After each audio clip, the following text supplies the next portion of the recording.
We're at the low end of the river catchment.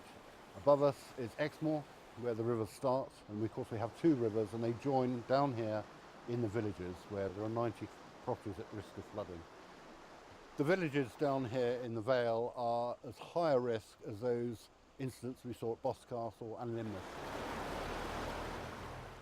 The National Trust deals with flood management on its properties by working with nature, with natural processes. On the Holnicote Estate, on this part of Exmoor, we've looked at a complete river catchment from the source right down to the sea.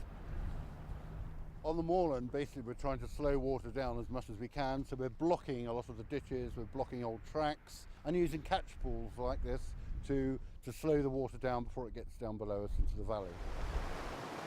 As the water comes off the high moor above us here, it's tumbling down into this steep valley before it goes down to the floodplain, and here we're allowing the trees to fall naturally into the water to create these woody dams, which is slowing the water down before it gets downstream to the villages. Down in this lower part of the catchment, which is what we call the floodplain, we've put in earth banks to trap water to stop it flooding down to the village.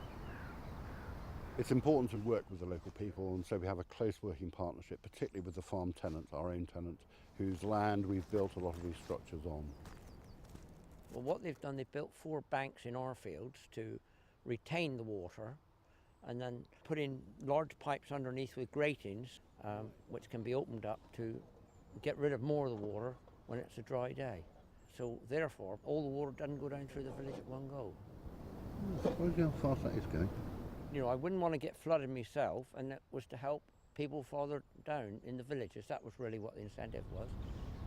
Well, in the recent heavy rain, the water came up to some doorsteps down in Alliford, but I think if this project hadn't been done, they would have had it indoors. That's my personal opinion.